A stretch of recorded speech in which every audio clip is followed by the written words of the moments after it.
Hi, so we are with Dave. Hi, Dave. Hi there, you all right? Explain where we are and who you are, please. So I'm Dave Herridge. I'm the new centre manager here at Longlevens Community Centre. We're based up on Church Road. Brilliant. And so tell us about, there's obviously something for you as a community centre. You wanted to reach out more, be more sort of open for communities. There's a recycling group. How did that come about? Yeah, that's correct. So when myself and my partner Kate, when we took the business on, prior to us being here, it's probably safe to say it was more of a public house than a community centre. So we were briefed with the task of to make it more community orientated. Not easy to make those transformations, but especially with COVID and everything that's impacted everybody. We've done what we can. We've brought in the first big changes. We used to have late openings on the weekends. We've got rid of that basically. We've cut it back now to the normal pub times. We brought a new coffee morning in, which is obviously based more for the community. Give them somewhere they can come see us. There's no obligation to buy anything. It's just a space here where they can meet up with friends, come and meet new people. And that's how the Recycled Teenagers come about. Over the weeks, it's just grown and grown, and I think there must be around about. I think there's over 25 of them as part of their club now. Which is fantastic, and you can see. It's a mixture of all ages, all backgrounds, and they come together and complement each other so well. And you can see the confidence it's given them. They're absolutely fantastic. We love having them here. This is a resource. And it's great to hear that you were saying you want this more than just sort of a closed shop, drinking shop, like a pub kind of thing.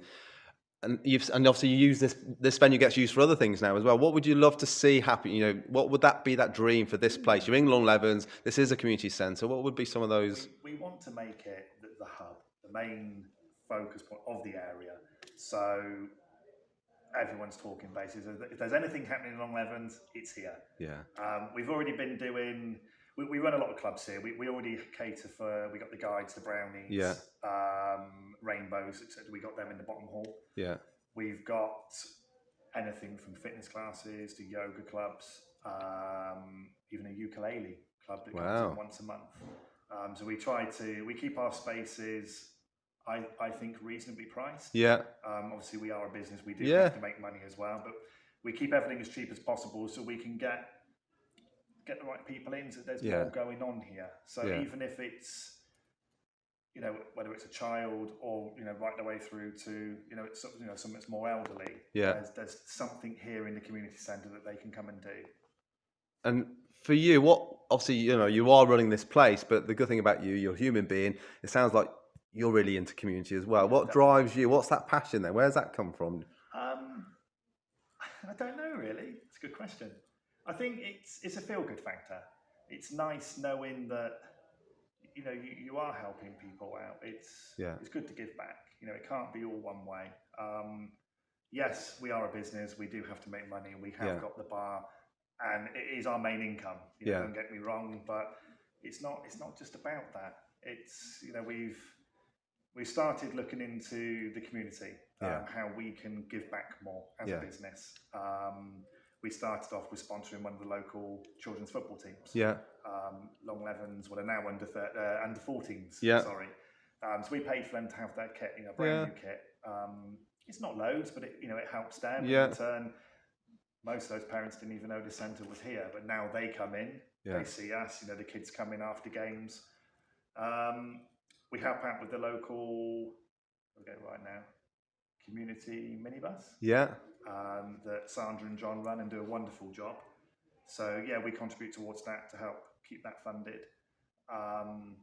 That's important. So they basically take elderly people, like food shopping, things like that, or to the local. If they got an appointment. If they can't drive or they haven't got a way of getting there, they'll always help out. They're fantastic.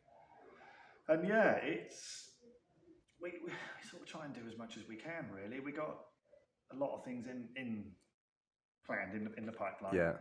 Even when it's just we've done some fantastic music nights and comedy nights, things like that in the hall. It's just something we like to put on. There we go. So you got a good space. There's a good. This is what we call our main hall. obviously with the stage and everything, it's great because you can separate things off. Yeah. But we did, what did we do? So I think it kind of started last bank holiday in August. We did like a 3-day, we called it a festival thing. It was called Three Flavours Weekend. The Friday night we had a big comedy night. Then we had music, barbecue, bounce castle weekend. We had live music in here all the way through the day, the night. We had an Elvis act on the Saturday night. We had a huge Motown night on the Sunday, which was brilliant. For the first one we did, it went perfect. It couldn't have gone any better if we tried. And then we've had, we do like at Christmas, a meal for, I won't call them OAPs, it's not polite. Yeah. So for over 65s. Yeah. So the members of the club. Young at heart. Exactly. So we pay for them. So we set this all up and it looked stunning. Yeah. They had a 3-course Christmas meal. Yeah. Free bar, all the drink was paid for, wine on the table. Yeah. We had a live singer on the stage. Yeah. He was great actually. He was brilliant. And we paid for the whole thing. So it's just another way of giving back. Giving back and realising that, obviously, like you said at the very start, through COVID, it's been difficult for you guys, but actually you're still willing to give back because you know that older generation as well, they've been very isolated. They have, yes. Like you said with the recycled teenagers, seeing them come together, as you said, it brings joy. It does. It's that feel good factor. It just makes seeing them enjoy themselves. You can't help but smile. And appreciate it. And you do go home at night. You're dead on your feet. You're running around like an idiot all day, but you're still smiling. It's fantastic. What would you, so if this is going out to somebody else around, not necessarily just Gloucester, but around the country, and there may be somebody who's running a community centre or running a business, social enterprise, whatever it is, and they're thinking, it's quite hard work reaching out to the community a little bit. And, what would you say to them, other than the challenges, which sometimes can put people off, but what would you say to them? What would you say? Do you say go for it? I think the biggest thing is, just go for it. Be approachable. Yeah. You've got to be willing to listen. And don't get me wrong, I've made mistakes. I think, that would be great. I'm going to do that, and then you speak to people, and they're like, maybe not that one. And it's I think I spend a lot of time with the recycled teenagers, especially when they come in. There's always, I'd say, at least 20 of them in here every Friday morning. Yeah. And I make sure that I've got a slot where I can go and sit down with them, talk to them, just engage with them. Yeah, and listen to their stories. It's not just a case of them, being welcomed in by the doors being open. They like to know us. They like to get to know us as we like to get to know them.